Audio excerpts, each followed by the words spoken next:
Ayan. So, punta naman tayo sa multiplication of binomial to trinomial. Binomial, we have two terms, and we have three terms as trinomials. Okay? So, as you can see, medyo complicated in first meeting ninyo nito. Pero ang gagawin natin is we're going to use different approach, the vertical method. Okay? So nakita niyo na to nung nakaraang nung nakaraang session natin, wherein I used the vertical method para makita natin na nakalinya na lahat ng mga magkakatulad na terms. Okay? And you can use freely all the space you want para dun sa vertical method natin for as long as you add them together and you arrange them in a way na mataas mo ng yung mga mataas mo na power first going down. Okay? Let's start with the x. So magiging makalat to. So ang gagawin ko muna ay I'm going to use red ball pen for this one.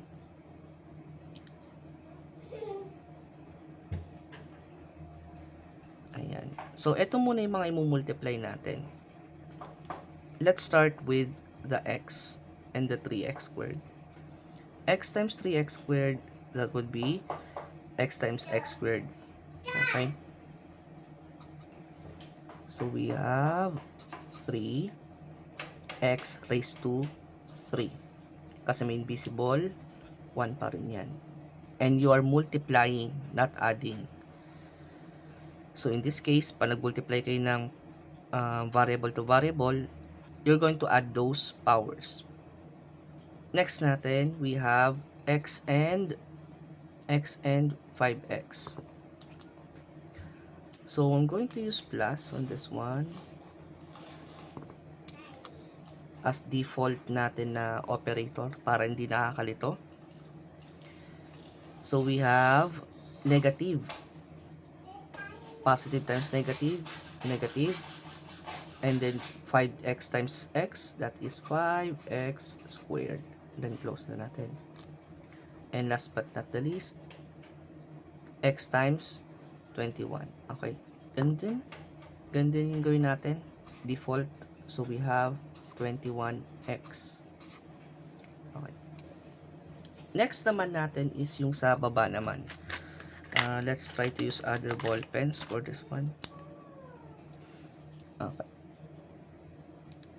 So ito naman, medyo thinner black ink ang gamitin natin. Okay. So yung sa baba natin, ang gagawin natin, so negative 3, idadamay ko na to. Kasi kung yan ay plus, no problem. Kung ito naman ay minus, then we're going to use this one as an operator. Mabibit-bit na to. Negative 3 times 3x squared. Dahil x squared naman yung natin, makukuha natin sagot dito, itatapat natin siya sa may x squared. So let's have a default sign. Negative 3 times 3, so we have negative 9, and then the x squared. Okay, para pa nag-vertical tayo, madali na natin silang ma-add. Next natin, check natin, negative 3 times negative 5x, so that would be a positive. And since x to, at wala naman dito, so x raised to 1. Hahanapin natin dito yung x raised to 1, and this would be his partner. Negative 3 times negative 5, that's a positive 15x. Close. And last but not the least, negative 3 times positive 21. So that's a number. And as we can see here, wala pang constant or number. So lalagyan na natin dito sa kasunod na lang. So we have negative 3. So that's a negative na. Negative 3 times positive 21. So 3 times 21, that is 63 na negative. Okay? And the default operator for the whole vertical method is always addition. Okay? Pero ano naman na lahat naman na yan ay naka-set up as plus. And you're going to use it as your default para hindi kayo malito when it comes to different signs. Halimbawa, magkaiba na to, mas madali nang magawa. So let's add them just like the normal way of adding in vertical method. Bring down, we have 3x raised to 3. Then plus natin. Negative 5 plus negative 9. So that is a negative 14x squared. Okay, nakalimutan natin mag-red ball pen. Pero sige, tuloy na lang natin. So we have the plus 21 plus 15. So that is 36. And then another plus, we have negative 63. So linisin muna natin to. So let's copy this one. Wala na kayong i-solve pa kasi na-solve nyo na dito sa taas. Kumbaga ayusin nyo na lang kung yan ay subtraction, just like this one.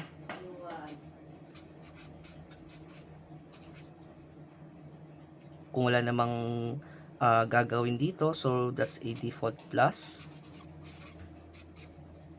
And this one will switch to subtraction. And that is your final answer.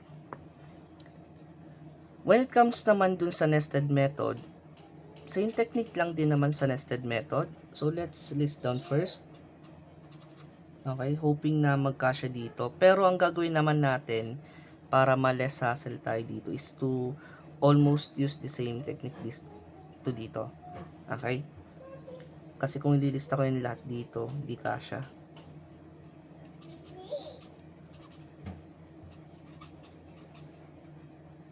And 21. Wala pala to. Let's start. 3x squared times x. We have 3x raised to 3. That's a positive. Next, 3x squared times negative 3. So that is a negative 9x squared. Negative 5x times x. We have negative 5x squared. Negative 5x times negative 3. So we have a positive negative times negative 15x.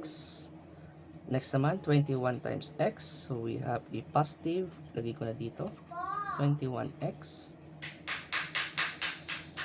21 times negative 3, we have negative 63. So let's list down lahat ng mga nandito sa natin, sa box natin. Okay. Yan. So let's list down the highest power first. And usually kapag nested method, laging nandito yung mga highest power. Pero depending kasi yan sa sa arrangement niyo dito sa taas. Okay, there will be times na may mataas na power dito sa right side. So okay lang yun. Hanapin nyo pa rin kung sino yung mga highest power. So we have 3x raised to 3. Next naman natin ito. I'm going to use plus. Negative 9x squared.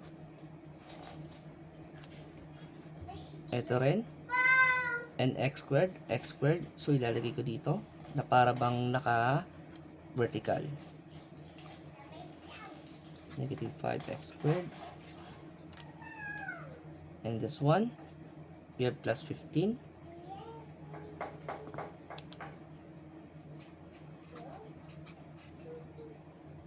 And this one, dito ko na ilagay. Since ka-partner niya yung x raised to 1. And lastly, yung 63.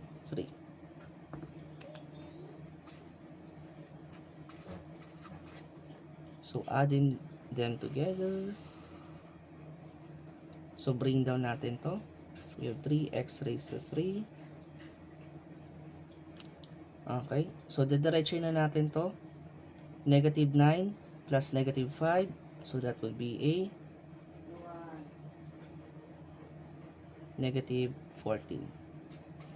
Then, copy the x squared. Next natin, we have 15 plus 21. That's a positive 36x. Copy the x. And this one, it becomes a subtraction of 63. And looking on the vertical method dun sa kabila, we have the same answer as both of methods.